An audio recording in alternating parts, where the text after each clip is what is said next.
Hi guys, and welcome back to my channel. If you're new to my channel, my name is Michelle, and here on this channel I do mommy videos, so anything from pregnancy updates to baby product reviews. So if those are the type of videos you like to watch, I'd love for you to consider hitting that red subscribe button so you can see every time I have a new video. So today I am going to be talking about the 10 things they don't tell you about labor and delivery. So last week I talked about 10 things they don't tell you about postpartum, but I want to talk about the 10 things they don't tell you about labor and delivery.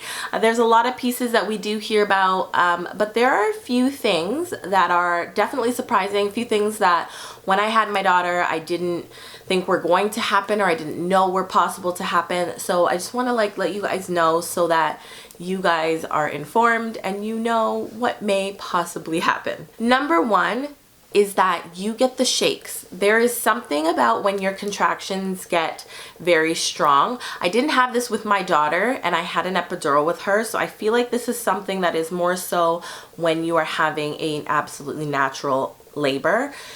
When you get close to the end, so in that active stage of labor, and you are having these very strong, intense contractions back to back to back to back, and they're lasting for a long time, your body's reaction to that amount of pain is to start shaking.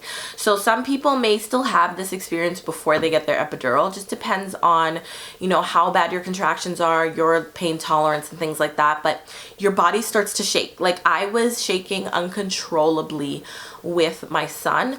I was just sitting there during contractions and my body was shaking. I couldn't stop it. My legs were going, my arms were going because the pain was so intense and you can't stop it. It's just something that happens. So it was definitely something I didn't know could happen. Number two is that you are probably going to throw up. Another thing that I had with my daughter, I threw up basically my entire time until I got the epidural. But the entire time, every contraction, I was wanting to throw up. And as you get closer to active labor and the contractions get stronger, it's something about your body's natural response to that amount of pain as well that goes along with the shaking. This time around with my son, I actually tried to do some preventative measures. So I used a green oil. It's an Asian oil that my husband uses to help with the nausea. I also had a washcloth. My mom put some peppermint oil on that, essential oil. And I was kind of smelling that, and she was kind of rubbing it just to try to keep the nausea at bay and try to keep the throwing up to a minimum. And I do feel like I did throw up less this time around than I did with my daughter. So I do think it helps, but it's also something that your body does naturally, so you can't really avoid it 100%. Number three is something I definitely didn't know, which my midwives told me, which is whenever you change positions, the first contraction you have following that is the worst one of them all, and it makes you not want to move. I didn't want to move because I knew, and she'd be like, breathe through it. The first one's always the worst when you change your position, and then it will kind of calm down in the sense that it'll go back to the way it was before. But that first one after you move, so painful. So just prepare yourselves for that. Number three is your water breaking. So sometimes your water breaks, sometimes it doesn't, sometimes it's a gush, sometimes it's a trickle. With my daughter, my water didn't break. They broke my water for me. At that point, I didn't feel anything. I had no clue what was going on when it broke with her. With my son, my water actually broke on its own. I was actually sitting in the bed and I did feel a gush of water. It wasn't a huge ton, but I did feel a sizable amount of gush that you would probably think, did I pee myself? And I felt that gush, so I knew that my water had broken, and then it just kind of continued to trickle out consistently after that. Number five is that your epidural doesn't always work. So I've heard of people who've gotten the epidural and it completely numbs them. Some people get the epidural and it numbs only one side, or it doesn't completely take away the pain.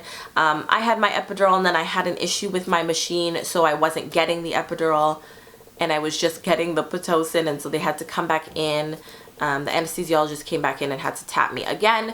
So those things are things that can happen. An epidural is not an absolute thing. Like you get the epidural and all of a sudden you feel like you're going to feel nothing.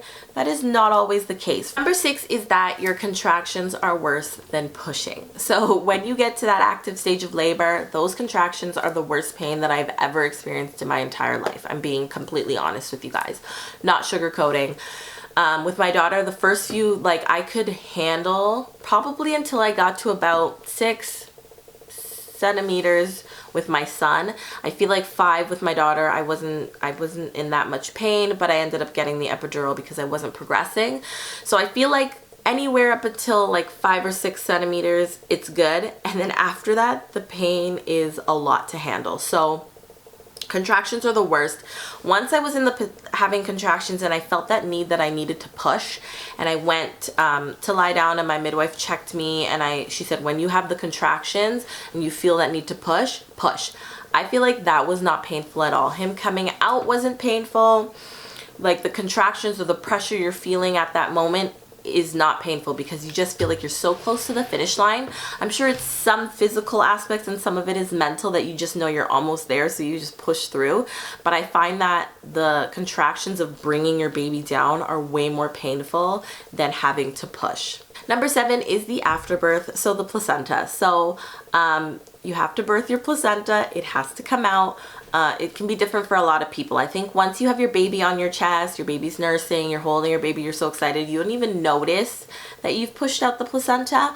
I don't find that it's painful, obviously, because I also didn't find that like when I was actually pushing my son out or my daughter that it was painful, but that is something that you have to deal with, is that birthing the placenta. Number 8 is that they are going to push on your stomach to make sure that they get all the placenta out, all of the clots, there's blood clots in there that are going to come out, and some of those are the size of a tennis ball. It's a little bit alarming, some of the clots that you could pass, but they will push so hard on your stomach. I honestly almost thought that was worse than labor because it's pretty painful how hard the midwife or the OB will push on your stomach, and that's just to make sure that they get everything out so you don't have any extra bleeding, and just to make sure that they clear out as much as possible. So that's something to know, because when they do it, they'll do it for a while after birth just to make sure that everything is coming out, and it's a painful thing. Number 9 goes along with when I was talking about the epidural, and number 9 is that pain relief is not a guarantee. You could go into the hospital and you could be too far and they're not going to give you anything because it's too late.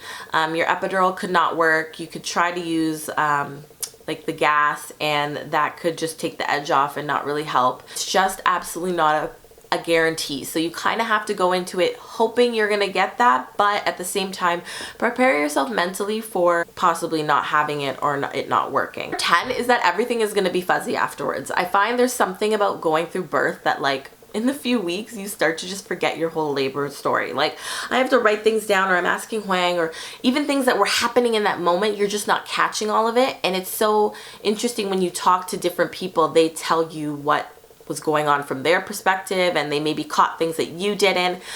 Your just mind gets really fuzzy and really foggy, and honestly I think that's Mother Nature's way of kind of making you have more kids, because somehow you just forget what was happening and how painful it was, and you're like, I'll have another one. Yeah, about that.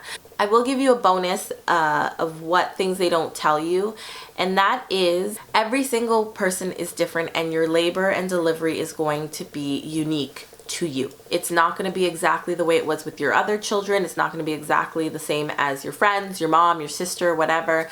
And so because of that, it's really hard to plan a birth plan. So you need to be flexible with your birth plan. I know they tell you, like, what are the things that you want, but you need to know, and it's something that people don't always tell you, is that you are not going to necessarily get the perfect birth that you were looking for.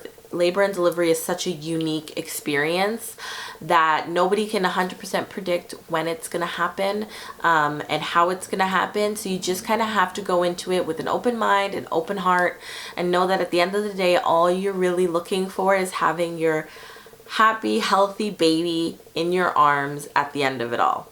Anyways, guys, that is it for this video. If you guys liked it, please give it a thumbs up. Leave something in the comments down below about something that maybe happened in your labor and delivery that you didn't expect, or share your birth stories down there. I'd love to hear them. I think it'd be so exciting. And if you guys aren't already subscribed, I'd love for you to hit that red subscribe button so you can join my little internet family. And I will see you guys in my next video. Love you guys. Bye.